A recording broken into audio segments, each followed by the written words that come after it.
नमस्कार दोस्तों, कैसे हैं आप सब। मैं आशा करता हूँ आप स्वस्थ होंगे, मस्त होंगे और झारखंड में होने वाली सभी आगामी परीक्षाओं की तैयारी अपने घर से सकुशल कर रहे होंगे, क्योंकि झारखंड में नौकरी की बौछार होने वाली है। ये मेरा कहना नहीं है, हमारे मंसूर इनका कहना है। ठीक है। वैसे हमें ये सब बातों पे ध्यान नहीं देना है, क्योंकि हम स्टूडेंट हैं, हमारा काम है पढ़ना। हम पढ़ेंगे, अगर हम अच्छे से पढ़ेंगे तो हम कहीं ना कहीं मंजिल पा ही लेंगे। ठीक है। तो चलिए, आज हम अपनी शासन व्यवस्था की श्रृंखला में एक नया अध्याय जोड़ेंगे, अन्य जनजातियों की शासन व्यवस्था को पढ़ेंगे। ठीक है। और साथ में हम एमसीक्यू भी लगाएंगे, जब जब इसका दोनों पार्ट हम पढ़ लेंगे। ठीक है। दोनों पार्ट पढ़ने के बाद ही एमसीक्यू लगाएंगे हम, क्योंकि इसका जो फर्स्ट पार्ट है आज पढ़ेंगे, सेकंड पार्ट कल पढ़ेंगे। और यह शासन व्यवस्था सभी जो एग्ज़ाम है ना, सबके लिए ज़रूरी है, चाहे वो सीजीएल हो, दरोगा हो, जेपीएससी हो, सबके लिए ज़रूरी है। अगर आप चाहते हैं अपनी पढ़ाई में चार चांद लगाना, तो आपको शासन व्यवस्था पढ़ना ही पड़ेगा। और वैसे हम सभी शासन व्यवस्था को शॉर्ट में पढ़ेंगे। ठीक है, आसान शब्दों में। और जो जो प्रमुख प्रमुख थी, जो शासन व्यवस्था थी, उनको मैंने पढ़ा दिया है।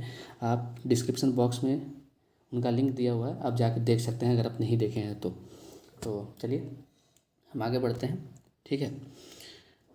अगर आप चाहते हैं कि हमारे साथ जुड़ के जेपीएससी पीटी की तैयारी करना, तो आप हमारे साथ जुड़ सकते हैं हमारे चैनल से, स्टडी टेबल। हम आपको गारंटी देते हैं 2 से ढाई महीने में आपको पूरा सिलेबस कंप्लीट कराएंगे। ठीक है। और मैं अपने नोट्स से ही पढ़ाऊँगा, और क्योंकि मैंने पिछली बार अपने नोट्स से ही पढ़ के जो झारखंड ओरिएंटेड पेपर 2 था, उसमें 74 लाया था। ठीक है। तो मैं आशा करता हूँ कि आप 74 प्लस लाएंगे। ठीक है। तो चलिए हम आगे बढ़ते हैं,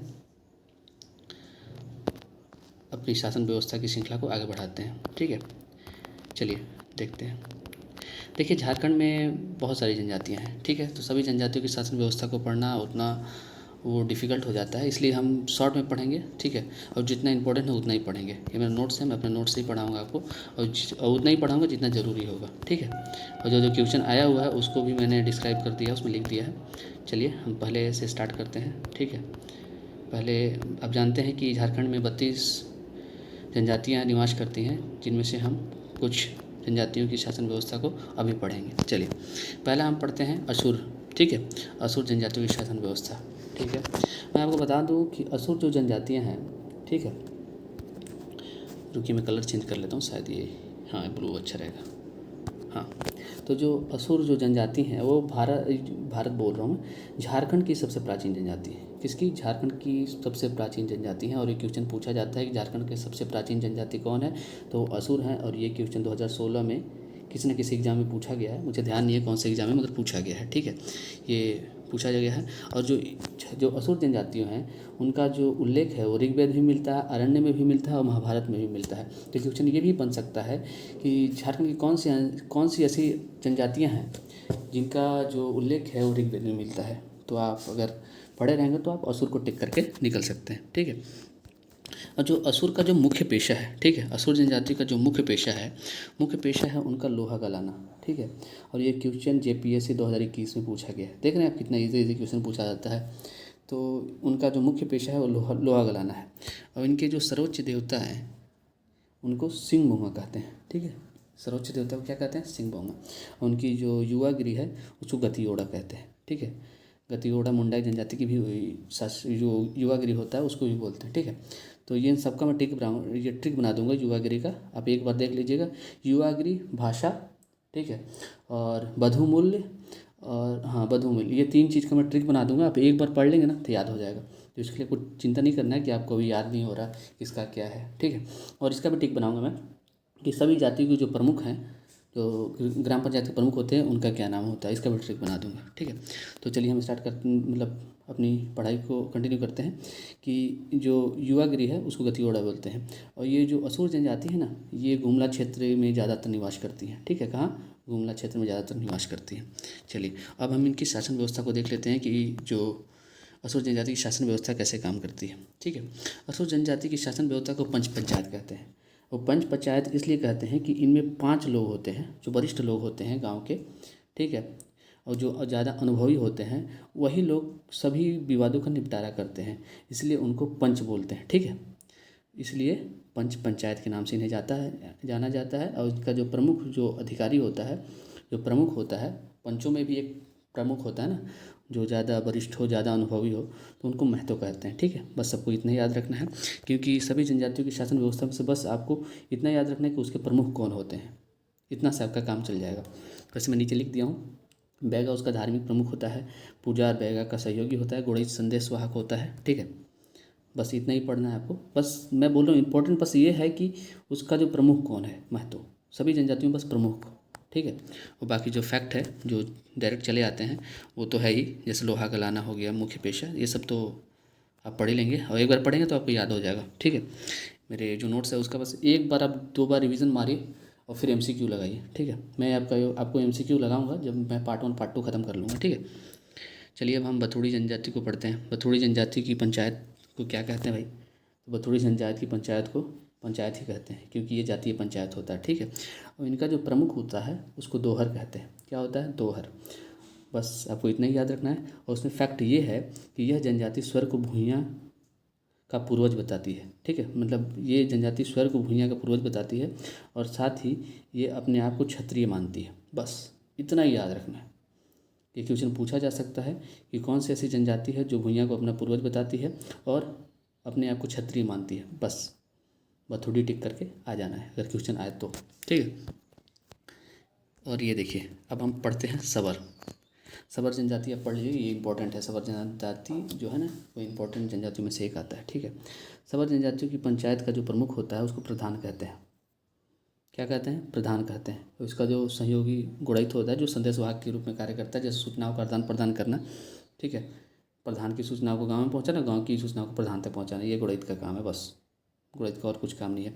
और जो थर्ड है, थर्ड क्या होते हैं? गांव के वरिष्ठ जनता, जो अनुभवी लोग हैं वो भी बैठेंगे ना पंचायत में, वो भी अपना ना विचार विमर्श देंगे, और इस सभी बातों को सुनने के बाद ही प्रधान मुख्य फैसला सुनाएगा और विवादों का निपटारा करेगा। ठीक है, और ये सबर जनजाति है वो आदिम जनजातियाँ हैं। ठीक है, और इन्हें हम पहाड़ी खड़िया के भी नाम से जानते हैं। ये तो आप समझिए गए होंगे। ठीक है, इन्हें हम पहाड़ी खड़िया के नाम से जानते हैं, और ये लोग काली एवं मनसा की उपासना करते हैं। ठीक है, जो काली देवी है ना और मनसा देवी माँ है, जो भगवान है, उनकी उपासना कौन करता है? तो सबर जनजाति। ठीक है, ये क्वेश्चन पूछा जाता है कि मनसा देवी की उपासना करने वाली जनजाति कौन है, तो आप टिक कर सकते हैं सबर जनजाति। ठीक, चलिए हम अगली स्लाइड में चलते हैं और नेक्स्ट जनजाति को पढ़ते हैं। नेक्स्ट जनजाति क्या है भाई? नेक्स्ट जनजाति है किसान। किसान जनजाति में क्या होता है ना, कई गांवों को मिलाकर एक पंचायत का निर्माण किया जाता है जिसे परगना पंचायत कहते हैं। उस परगना पंचायत का प्रमुख कौन होता है? महतो। बस इतना ही याद रखना है आपको, महतो होता है। ठीक है, कोतवाल आप जाते हैं, सैन्य वो पुलिस के बात ही कार्य करेगा, और सरदार कौन है भाई? सलाह देगा, सहयोग करेगा, महतो का। ठीक है, चलिए नेक्स्ट पॉइंट क्या है? नेक्स्ट पॉइंट ये है कि किसान जनजातियों की जो शासन व्यवस्था है उसमें जो पंचायत को बुलाता है, मतलब अगर जो पंचायत बैठाता है, जैसे अगर कुछ प्रॉब्लम हो गया हो, अगर मुझे प्रॉब्लम है तो अगर मैं गया पंचायत के पास, तो पंचायत मैं ना बैठाऊंगा, तो अगर मैं पंचायत बैठा रहा हूँ तो इस पूरी पंचायत का जो खर्चा होगा बैठाने का, उसका वहन मैं करूँगा। मतलब जो पंचायत बुलाएगा वही पंचायत का वहन करेगा, खर्चों का वहन करेगा। ठीक है, बस इतने आपको याद रखना है। और फैक्ट मैं बता दे रहा हूँ, यह जनजाति स्वर को नगेशिया कहती है। क्या कहती है? नगेशिया कहती है। और हमारे जो पांडव महोदय हैं, मतलब डाल्टन महोदय, तो डाल्टन महोदय हैं, उन्होंने कहा है कि पांडवों का वंशज बताया है किसान जनजाति को। ठीक है, उन्होंने अपनी एक बुक है उसमें लिखा है कि किसान जनजाति पांडवों को अपना पूर्वज मानते हैं। ठीक है, तो ये क्वेश्चन बन सकता है कि कौन सी जनजाति पांडवों को अपना पूर्वज मानती है, तो आप टिक कर सकते हैं किसान जनजाति। ठीक है, इससे ज़्यादा क्वेश्चन नहीं आएंगे। ठीक है, क्योंकि मैंने फैक्ट उठाया है। चलिए गुड़ैत देखते हैं। ठीक है, गुड़ैत जनजाति। गुड़ैत जनजाति में जातीय पंचायत होता है। बस इतने याद रखना है, गुड़ैत जनजाति में जातीय पंचायत होता है, क्योंकि वो मतलब गांव के वरिष्ठ लोग बैठकर सभी विवादों का निपटारा कर लेते हैं। बस इतना ही है गुड़ैत में। चलिए हम कोल जनजाति देखते हैं। कोल जनजाति क्या भाई? कोल जनजाति के बारे में आपको ये एक फैक्ट याद रखना होगा कि झारखंड की 32वीं जनजाति कोल जनजाति है। कौन है? 32वीं जनजाति कोल जनजाति हैं, क्योंकि ये क्वेश्चन पूछा हुआ है प्रीवियस ईयर में किसी न किसी एग्जाम में, तो आप इसको याद रखिएगा। और इनका जो पंचायत होता है ना, पंचायत का प्रमुख माझी कहलाता है। ठीक, माझी ही गाँव के विवादों का निपटारा करता है। बस इतना ही याद रखना है आपको। कोल जनजाति 32वीं झारखंड की जनजाति है, जिसे 2003 में मान्यता प्राप्त है, और इनका जो प्रमुख है उसको माझी कहते हैं। बाकी आपको कोल विद्रोह मालूम ही होगा, कब बता सकते हैं? 1831-32। और ये कोल विद्रोह का दमन किसने किया था? विल्किंसन ने। ठीक है, चलिए आगे बढ़ते हैं, नेक्स्ट जनजाति पढ़ते हैं। नेक्स्ट जनजाति क्या है? बैगा। चलिए, बैगा जनजाति। ठीक है, बैगा जनजाति में भी जातीय पंचायत होती है, मतलब अपने गांव का ही, अगर बैगा जनजाति गांव है तो उसी गांव की जनजातियों में एक को प्रमुख चुनते हैं जिसे मुकद्दम कहा जाता है, और दूसरा सहायक होते हैं, श्यान, सहायक को श्यान बोलते हैं, और संदेशवाहक को चौकीदार बोलते हैं। ठीक है, बस इतना याद रखना है कि जो बैगा जनजाति की जातीय पंचायत है उसका प्रमुख मुकद्दम होता है। बस एक ही याद करना है आपको, प्रमुख याद करना है, प्रमुख मुकद्दम होता है, बस यही पूछा जाता है ज़्यादातर। ठीक है, और इनमें एक प्रचलित विवाह होती है जिसे मंगनी कहते हैं, समझ रहे ना, जिसे मंगनी कहते हैं। और एक ऐसी जनजाति है, बैगा एक ऐसी जनजाति जिसमें गोत्र नहीं पाया जाता, गोत्र नहीं पाया जाता। बस इतना ही फैक्ट आप याद रखिएगा, आपका एग्जाम में एक भी क्वेश्चन नहीं छूटेगा। ठीक है, वैसे तो शासन व्यवस्था से क्वेश्चन आते ही नहीं है, मगर एक दो आ गए ना फिर भी आपका नहीं छूटेगा। जनजातीय शासन व्यवस्था से नहीं आते हैं। वैसा नहीं बोल रहा हूँ कि मैं जो 5 पढ़ाया हूँ ना, जैसे मैं माझी परगना शासन व्यवस्था पढ़ाया हूँ, मुंडा पढ़ाया हूँ, मुंडा मानकी पढ़ाया हूँ, पहाड़ा पंचायत पढ़ाया हूँ, फिर ढोकलो सोहर पढ़ाया हूँ। ये सबसे क्वेश्चन एक एक आते ही आते हैं, ये कन्फर्म। ये 5 है ना, 5 को तो आप पढ़ ही लीजिएगा। ठीक है, मैंने डिस्क्रिप्शन बॉक्स में उनका लिंक डाल दिया है, आप आराम से क्लिक करके पढ़ सकते हैं। और मैंने आसान शब्दों में पढ़ाया और बहुत शॉर्ट में पढ़ाया, और साथ में MCQ भी कराया। ठीक है, चलिए अब नेक्स्ट पढ़ते हैं। नेक्स्ट क्या है? लोहरा, महली, बंजारा। बस आप एक ट्रिक लगा लीजिए, सब समझिए कि एक लोहरा को ही पकड़ लीजिए। ठीक है, तो लोहरा को जब आप पकड़ते हैं तो लो से लोहरा हो जाता है, ह महली में ह लगा हुआ तो महली हो जाएगा, और रा बंजारा, बंजारा में रा हो जाएगा। बस आप इतना लोहरा को याद कर लेते हैं तो लोहरा, महली, बंजारा को आप याद कर पाएंगे, क्योंकि इनमें शासन व्यवस्था नहीं पाई जाती। तो ये क्वेश्चन पूछा जा सकता है कि कौन सी ऐसी जनजाति जिसमें शासन व्यवस्था नहीं पाई जाती, उसमें लोहरा का नाम दे दिया रहेगा, या फिर महली का नाम दे दिया रहेगा, और या फिर बंजारा का नाम दे दिया रहेगा। अगर आप इसे याद करते रहते हैं तो आप आराम से टिक कर सकते हैं। अगर आपको लोहरा भी बस याद हो जाए तो आप ट्रिक लगा सकते हैं कि लो से लोहरा हो गया, ह से महली हो गया, और रा से बंजारा हो गया। बस ठीक है, तो ये तो आपको आराम से याद हो गया होगा। ठीक है, नहीं तो फिर खुद से आप अपना ट्रिक लगा सकते हैं।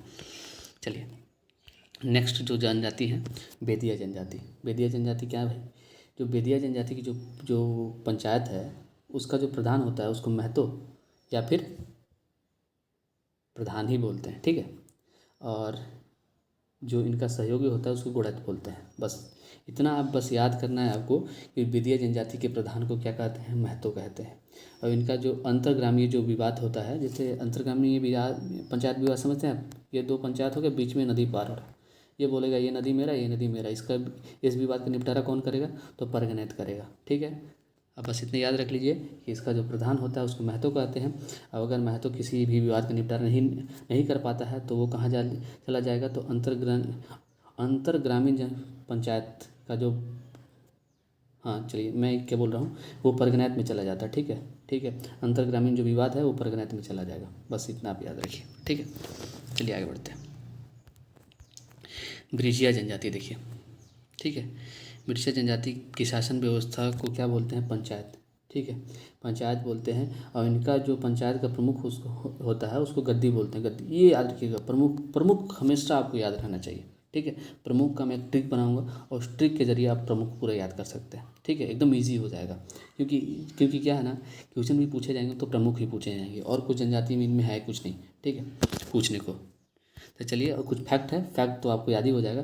तो ब्रिजिया जनजाति अपने आप को विंध्यवासिनी, मतलब ये क्या है ना, ये अपना जो निवास स्थान विंध्य पर्वत बताती है, और इसीलिए ये जो जनजाति है ये विंध्यवासिनी देवी और चंडी देवी की पूजा करती है। बस आपको इतना याद हो जाना चाहिए, जो ब्रिजिया जनजाति है उनका प्रमुख गद्दी कहलाता है, और ये विंध्य पर्वत को अपना निवास स्थान बताते हैं, और इसलिए वो विंध्यवासिनी देवी की पूजा करते हैं और चंडी देवी की पूजा करते हैं। ठीक है, बस इतना याद रखना है। और ये कैसी जनजाति है? जहाँ हड़िया पीना वर्जित है, हड़िया पीना वर्जित है।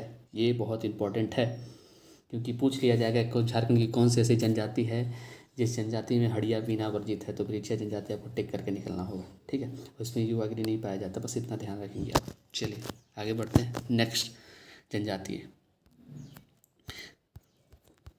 चेरो। चेरो आप चेरो इम्पोर्टेंट है, चेरो आप आराम से पढ़िएगा। चेरो में कुछ है नहीं, बस इसमें फैक्ट है, फैक्ट को आपको याद करना पड़ेगा। जो पंचायत, चेरो जनजाति की जो पंचायत होते हैं उसको में ग्राम स्तर पे पंचायत होती है और एक होती है जिला स्तर पे। ग्राम स्तर की पंचायत का जो मुखिया होता है या फिर प्रधान होता है उसको मुखिया प्रधान ही कहते हैं, ठीक, इतने याद हो जाएगा। और जो जिला स्तर में है उसको सभापति बोलते हैं। बस दो याद करना है कि चेरो जनजाति में पंचायत व्यवस्था होती है जिनमें पहला ग्राम स्तर पे होता है, दूसरा जिला स्तर पे होता है। और ग्राम स्तर का जो प्रमुख होता है उसको मुखिया कहते हैं या फिर प्रधान कहते हैं, और जो जिला स्तर का प्रमुख होता है उसको क्या कहते हैं, सभापति कहते हैं।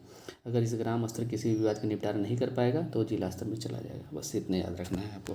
और कुछ फैक्ट है वो देख लेते हैं। देखिए, जो चेरो जनजाति है वो परमाणु प्रमंडल में ज़्यादातर पाई जाती हैं। कहाँ पाई जाती हैं? परमाणु प्रमंडल में ज़्यादातर पाई जाती है। और ये जनजाति अपने आप को 12 हजारी और 13 हजारी कहती हैं। क्या? 12 हजारी और 13 हजारी। ये क्वेश्चन पूछा गया है प्रीवियस ईयर में कि 12 कौन सी ऐसी जनजाति है जो अपने आप को 12 हजारी या 13 हजारी कहती है, तो आप चेरो टिक कर सकते हैं। थर्ड पॉइंट ये है कि ये जो जनजाति है अपने आप को च्यवन ऋषि का वंशज मानती है, ठीक है।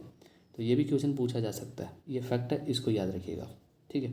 और जो इसमें वधु मूल्य है, वधु मूल्य तो मैं आपको ट्रिक देके याद करा दूंगा, मगर आप यहाँ देखिए जो वधु मूल्य है उसको दस्तूरी कहते हैं। चेरो जनजाति के वधु मूल्य को क्या बोलते हैं? दस्तूरी। ये आपको याद हो गया। चलिए, और एक ऐसी जनजाति है, चेरो जनजाति एक ऐसी जनजाति है जो जंगल में रहना पसंद नहीं करती, क्योंकि आप जानते ही होंगे जो जनजातियाँ होती हैं, ठीक है, वो जंगल में रहना ज़्यादातर पसंद करती है। मगर एक ऐसी जनजाति है चेरो जो जंगल में रहना पसंद नहीं करती, वो अपने आप को च्यवन ऋषि का वंशज मानती है, ठीक है। वो अपने आप को 12 हजारी और 13 हजारी कहती है। बस इतना याद रखिए, आपका क्वेश्चन एक भी नहीं छूटेगा। चलिए नेक्स्ट चलते हैं। नेक्स्ट लास्ट है आज का, इसको पढ़ के हम ख़त्म करेंगे और जो सेकंड पार्ट आएगा उसमें हम जो इम्पोर्टेंट है उसको पढ़ देंगे, ठीक है। क्योंकि हम फैक्ट पढ़ रहे हैं तो थोड़ा थोड़ा पढ़ते रहेंगे, ठीक। चलिए, गौड़ जनजाति क्या है? गौड़ जनजाति में मैं बता दूं आपको, 2021 में एक क्वेश्चन आया था जेपीएससी में कि भारत की दूसरी सबसे बड़ी जनजाति कौन है? गौड़। और एक ये भी क्वेश्चन आया था कि जो झारखंड की मतलब पूरे भारत की सबसे बड़ी जनजाति कौन है? तो वो भील। अगर आपको भारत की सबसे बड़ी और दूसरी जनजाति अगर याद होती तो आप आराम से 2 नंबर ले सकते थे, मतलब 2 × 2 मतलब 4 नंबर, ठीक है। देखिए कितना ईजी क्वेश्चन आता है, तो बस आपको ध्यान देना है, बाकी क्वेश्चन ईजी ही आते हैं। चलिए, प्रमुख जो गौड़ जनजाति की जो पंचायत होती है उसका प्रमुख होता है बैगा। आपको प्रमुख याद करना है, बैगा होता है, और उनको क्या बोलते हैं? सयाना भी कहते हैं। बस इतना याद रखना है आपको। और उनमें भी कुछ वरिष्ठ लोग होते हैं, ठीक है। वरिष्ठ लोग रहेंगे, बूढ़े बुजुर्ग लोग रहेंगे, वो जो पंचायत में आएंगे, अपना अनुभव देंगे और क्या है ना, किसी भी विवाद को निपटारा करने में अपना सहयोग देंगे, ठीक है। बस, और जो इनका मूल स्थान है गौड़ है, तो गौड़ कहाँ? गोंडवाना क्षेत्र। बस याद रखना है कि इनका गौड़ का जो मुख्य निवास स्थल है वो गोंडवाना क्षेत्र है। वो गोंडवाना क्षेत्र से ही यहाँ आके झारखंड में बसे हुए हैं। बस इतना ही आपको याद करना है, बाकी छोड़ दीजिए आप। चलिए, हम नेक्स्ट पार्ट में आपको और सारी जनजातियों की शासन व्यवस्था को पढ़ाएंगे, ठीक है। और शासन व्यवस्था के साथ साथ हम कुछ फैक्ट भी बताएंगे, जो फैक्ट हमेशा क्वेश्चन में पूछे ही जाते हैं, ठीक है। तो आप देख सकते हैं, अगर आप मेरा हैंड रिटन नोट्स लेना चाहते हो तो 40 रुपये पेमेंट करके आप हैंड रिटन नोट्स ले सकते हैं। ये मेरा हो गया, ठीक है। व्हाट्सएप नंबर हो गया मेरा, रेड ले लेते हो क्या? ब्लू इसलिए दिखेगा, ठीक है। तो ये आप मेरे व्हाट्सएप नंबर से आप मेरे को मैसेज कर सकते हैं, ठीक है।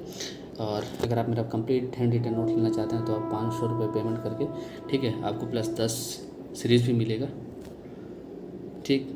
अगर आप ऑफिसर बनना चाहते हैं तो हमारे स्टडी टेबल चैनल से जुड़ सकते हैं, ठीक है। मैं आपको गारंटी देता हूँ कि आपका जो सिलेबस है 2 या 2.5 महीने के अंदर कंप्लीट कराऊंगा। और अभी जो जेपीएससी का नोटिफिकेशन 1 महीने में अंदर आने वाला है, तो अगर आप जल्दी से पहले से अगर पूरा सिलेबस को पढ़ लेते हैं तो आपको मेंस के लिए आसान होगा, क्योंकि मेंस में के लिए बहुत कम टाइम बचता है, ठीक है। 2 या 3 महीना बचता है। यही प्रॉब्लम था कि मेरा मेंस क्लियर नहीं हो पाई, क्योंकि मेरे पास 2 या 3 महीने का टाइम मिला था, और जिसमें मेरा जेपीएससी एई का भी मेंस था। तो 2 मेंस था मेरा जेपीएससी का, इसके कारण मेरा जेपीएससी जो ये है इसमें मैं 2 ही महीना टाइम दे पाया, इसी कारण मैं नहीं निकल पाया। चलिए कोई दिक्कत नहीं, इस बार आपके साथ निकालेंगे बैठ के, ठीक है।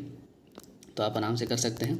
और जो मेरा नेक्स्ट टॉपिक रहेगा जनजाति, जितना भी जनजाति उनकी शासन व्यवस्था और एमसीक्यू कराने के बाद नेक्स्ट टॉपिक अपन सीएनटी और एसपीटी एक्ट पढ़ाएंगे।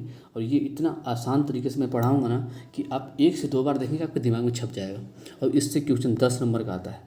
मतलब मैं इतनी आसान तरीके से पढ़ाऊँगा कि आप एक बार पढ़ लीजिएगा तो आप आराम से 10 नंबर छाप सकते हैं, ठीक है। क्योंकि ये बहुत कॉम्प्लिकेटेड है और बहुत से बच्चे इसको पढ़ते ही नहीं है, क्योंकि जो पढ़ाने वाले टीचर होते हैं ना इसको कॉम्प्लिकेटेड बना देते हैं पढ़ाते पढ़ाते। मैं आपको आसान भाषा में समझाऊंगा और मेरा नोट्स है, मैं अपने नोट्स से ही पढ़ा दूंगा आपको, एकदम पूरा झंझट ही खत्म हो जाएगा। एक बार पढ़िएगा ना पूरा एकदम क्रिस्टल क्लियर हो जाएगा। और इंपॉर्टेंट चीज़ ही बताऊँगा मैं, जितना याद रखना है उतना आप अगर याद कर लिए तो आपका जेपीएससी में बता रहा हूँ ना 10 में आप 8 तो सही कर ही लेंगे, ठीक है। चलिए तो ठीक है, हम मिलेंगे अपनी नई श्रृंखला के साथ, ठीक ना, कल के लिए। चल तब तक के लिए धन्यवाद। आप मेरा स्टडी चैनल को सब्सक्राइब कर सकते हैं, लाइक कर सकते हैं, शेयर कर सकते हैं अगर आपको हमारी पढ़ाया हुआ अच्छा लग रहा है तो, ठीक है। धन्यवाद, धन्यवाद दोस्तों।